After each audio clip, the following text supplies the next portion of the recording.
친정 엄마 아버지에 대해서 네. 얘기하고 싶거든요. 네.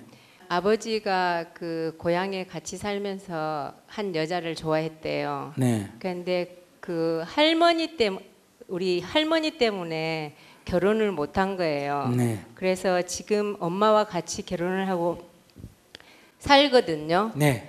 그러는데 그 전에는 엄마가 일하고 하는데 전념을 해가지고 아버지에 대해서 몰랐던 거예요. 네. 그런데 이때까지 이제 그 우리 집은 좀 풍부하고 그 여자친구 집은 좀 가난해가지고 우리 집에 와서 일을 많이 도와줬었거든요. 네.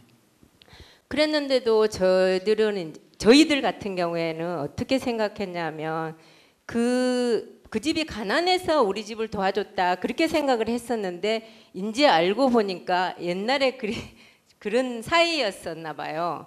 근데 그거를 엄마가 언제 아셨냐면 일만 하다가 그거를 전혀 모르셨거든요. 근데 70세가 됐을 때 엄마도 일을 좀 덜 하고 싶다 그런 생각을 하는 거예요. 어려움이 하나도 없는데 엄마는 계속 일만 하시려고 하는 거예요. 그러니까 딸 입장으로서는 이렇게 봤을 때 우리 엄마도 저렇게 그늘나무 밑에서 좀 놀았으면 하는데도 엄마는 가서 일을 하시는 거예요.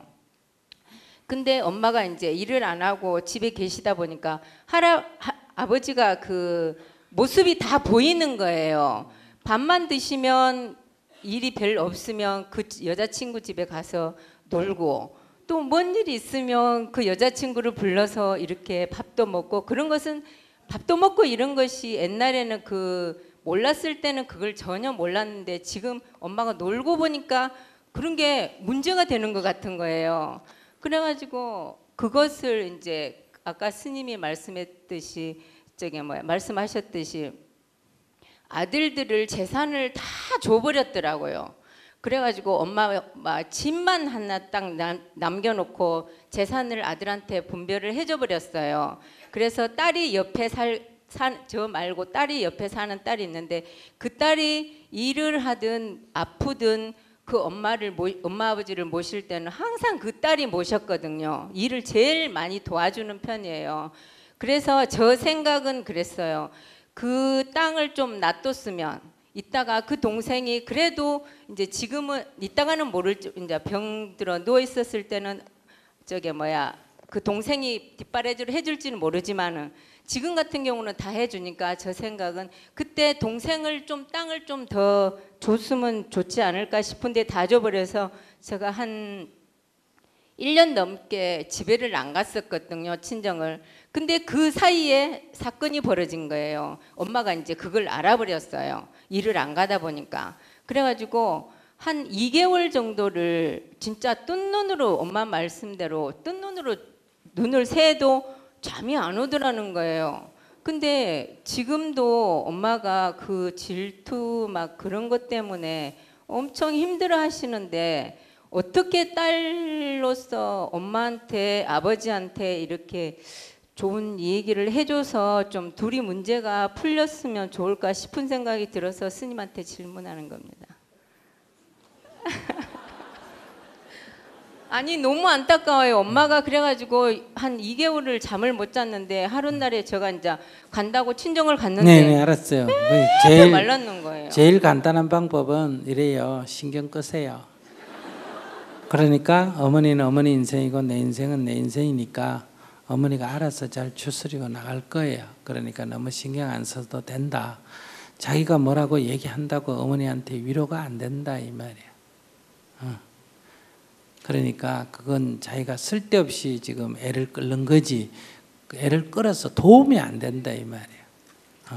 그러니까 이건 내 문제지 어머니 문제가 아니다. 그런 어머니도 아이고 나이가 70이 돼도 저 인간의 집착은 애욕은 벗어날 수가 없는 거구나 이래 보면서 인간이 뭔지를 좀 연구를 해보세요. 내가 만약에 70이 됐을 때 이런 문제 생기면 어떨까? 그때는 나는 허허 웃어야지. 어머니를 보면서 이걸 보고 내가 반성하는 게 없으면 나도 똑같이 어머니처럼 될 건데 어머니 하는 걸 보면서 그래 누굴 잘하고 잘못하는 걸 떠나가지고 지금 70이 돼 가지고 그걸 갖고 억울하게 생각하는 거는 바보 같은 짓 아니냐. 지금까지 잘 살아왔는데. 그리고 또 우리가 생각을 하면 돌이켜보면 어때요? 아버지가 괜찮은 사람이잖아. 왜냐하면 현실에서 자기가 결혼해서 사는 그 부부 관계는 그대로 잘 유지를 하고 네. 또 옛날에 애인인데 가난한 여자 아마 가난하고 하니까 또 어머니가 반대했겠죠, 그죠? 네. 그 사람은 크게 이렇게 경우에 어긋나지 않게 살림을 차린다든지 이런 것도 아니고 네. 막 크게 문제 안 되게 어긋나지 않도록 늘 이렇게 돌보고 위로해주고 이렇게 지냈으니까 아버님 내가 볼 때 얘기를 딱 들어도 남자가 첫째 의리가 있고 네. 아니 그러는 것 같아요. 두 왜냐하면 번째는 의리가 있는데 그게 여자에 빠진 거하고는 좀 다른 것 같거든요. 그래 자기 분수를 지켜가면서 네. 의리는 어디를 지키고 하면 아버지가 참 괜찮은 남자다 이렇게 생각을 하셔서 네. 자기가 편안하게 보면서 어머니하고 얘기를 나누면 아버지가 무슨 가정에 특별히 무슨 분란을 일으킨 것도 아니고 그 여자하고 살림을 차린 것도 아니고 뭐 한 것도 아니고 어차피 집안 일에 어려운 일꾼을 데릴 때 그분 데려서 일을 준 거고 또 뭐 마누라라는 게 같이 좀 대화도 하고 얘기도 안 하고 늘 밖에 돈 번다고 미쳐가지고 나가 네, 그게 설치니까 큰 원인. 그러니까 뭐 가까이 있는 사람하고 대화가 잘 그렇죠. 되니까 대화를 하는 것도 인간으로서 당연한 거고 그리고 이 사람은 옛날에 좋았던 것뿐만 아니라 늘 대화를 하니까 정이 간 거고 네. 부인이긴 하지만 늘 밖으로 돈에 미쳐가 네. 도니까 네. 지금 뭐 얘기할 게 별로 없는 없죠. 거고 네. 뭐 그런 거니까 크게 이치로 보면 뭐 잘못된 게 하나도 없잖아, 그죠? 네. 엄마가 이제 제 분수를 모르고 늦게 와가지고 그걸 가지고 질투심을 일으켜가 난리를 피우고 그러니까 어머니가 고생을 좀 해야지 뭐 어쩔 수 없어. 자식이 보기에 좀 안타깝기는 하지만 너무 안타까워요. 안타깝지만은 그래서 이건 집에서 꼭 일어나는 거예요. 남편은 돈 번다고 늘 밖에 가가지고 돌고 아시겠어요?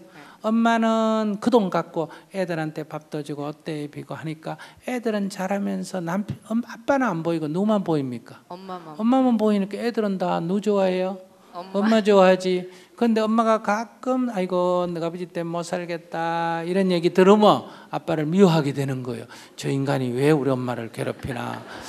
그래서 우리는 다 아버지에 대해서는 큰 정이 없는 거예요. 크게 보면 사실은 아빠가 온갖 걸 다 했지만은 네. 그러나 아빠들이 자기가 살기를 그렇게 살았기 때문에 그러고 뭐 애들 괜히 미안하니까 가끔 만나면 뭐 필요하노? 밥 사줄까? 이런 소리를 하니까 애들이 느낄 때는 아빠는 뭐 주는 사람 사주는 사람 필요할 때만 얘기하는 거지. 이거 어쩔 수 없어요. 그러니까 그거는 인간이라는 존재가 특별한 게 아니에요. 이게 인간 존재예요.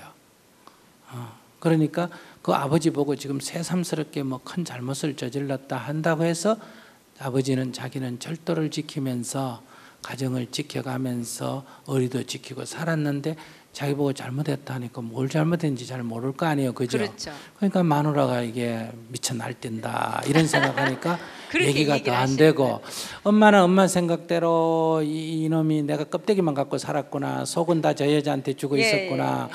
내가 미쳐가 돈 번다고 밖으로 돌아다녀가지고 벌어줘는 돈은 정은 다 절로 가고 예. 이러고 이제 생각하니 한평생 후회가 되는 거고 예. 그런 거지. 그러나 각자 자기 입장을 지금 생각하고 있거든요. 네. 어머니가 만약에 자기의 삶이나 아버지의 모습을 남편의 모습을 보면서 우리 남편이 조금 섭섭했는데 가만히 생각해보니 그래도 괜찮은 남자다. 남편으로서 아내에 대한 지킬 것도 지키고 또 자기 어릴 때 좋아했던 사람에 대한 의리도 지키고 그러니까 참 괜찮네. 이렇게 생각을 하고 지금이라도 이 사람 마음을 살려면 남편하고 어때요? 대화도 나누고 같이 얘기도 하고 이래야 되는데 네. 더 신경질 내고 더 짜증 내니까 네. 아버지 마음은 어느 쪽으로 갈까? 더 그쪽으로 가겠죠. 그런 것 같아요. 그러니까 발로가 차가 저쪽으로 밀어주는 거야. 예. 아까 북한하고 똑같아요. 북한이 미우니까 그냥 막 지금 일부 하는 사람처럼 막 발로 차버리면 저기 어디로 가 붙을까? 절로 가서 붙을 수밖에 없는 거예요. 그러니까 크게 봐서 남편하고 관계를 풀려면 오히려 여보 미안해요. 내가 아이고 당신 마음 헤아리지 못하고 밖으로만 돌아다니고 하다 보니 당신 제대로 못 챙겼어 미안해요 이러면서 지금이라도 대화를 나누는 방식으로 가면 되는데 그거를 자기가 설득해서 될까? 내 생각 안 될 것 같은데. 안 될 것 같아요. 그러면 대반 욕할 거예요. 예. 자기한테 아무런 무슨 좋은 답이 안 와요. 그러니까 지켜 구경하시고 저런 걸 보면서 나도 뭘 인생을 살면서 유의해야 되겠구나 이렇게 네. 나도 어떤 걸 좀 살펴야 되겠구나 네. 이렇게 생각하는 계기로 삼으시면 돼요. 감사합니다. 네. 자, 그러면 우리가 좀 더 나은 세상, 희망 세상을 만들기 위해서는 첫째는 자기 인생을 먼저 챙겨야 돼요. 자기를. 그래서 내가 내 인생의 희망입니다. 남이 희망이 아니에요. 부처님 말씀을 하나 따라해 보세요. 행복도 내가 만드는 것이네. 불행도 내가 만드는 것이네. 진실로 그 행복과 불행 다른 사람이 만드는 것 아니네. 네. 그래서 내가 내 인생의 주인이 돼야 됩니다. 그래서 내 인생과 내 가족의 문제는 내가 주인이 돼서 행하고 또 내가 사는 이 세상도 내가 주인이 돼야 돼요. 그래서 우리 사회를 조금 나은 세상으로 만들자. 또 우리 민족을 평화와 통일로 가도록 하자. 이 하나밖에 없는 지구를 살리자. 이런 것도 다 나의 책임으로 돌려서 우리가 조금만 노력한다면 우리 사회를 지금보다는 훨씬 나은 사회로 만들 거예요. 그런 희망 실천 10가지 따라하고 마치겠습니다.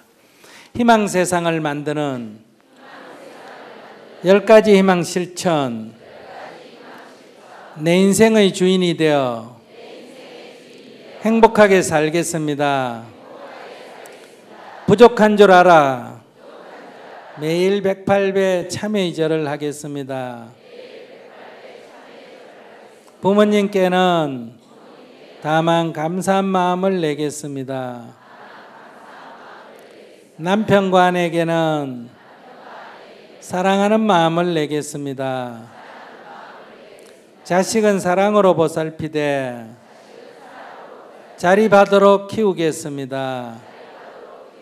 세상의 주인이 되어 정의로운 사회를 만들겠습니다.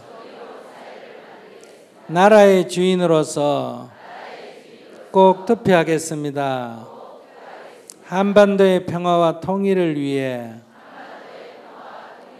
통일 의병이 되겠습니다. 굶주리는 북한 어린이를 돕기 위해 하루 1,000원 이상 기부하겠습니다. 하나뿐인 지구를 살리기 위해 쓰레기 제로 운동을 실천하겠습니다. 요 10가지를 5가지로 만든 게 한번 따라해 보시기 바랍니다. 내가 희망입니다. 내가 내 인생의 희망입니다. 내가 우리 가정의 희망입니다.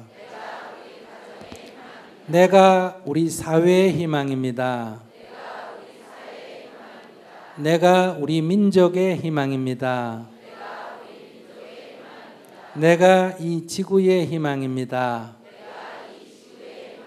네, 이렇게 우리가 희망세상 만들기 캠페인을 벌이고 있으니까 많은 동참을 부탁드립니다. 감사합니다.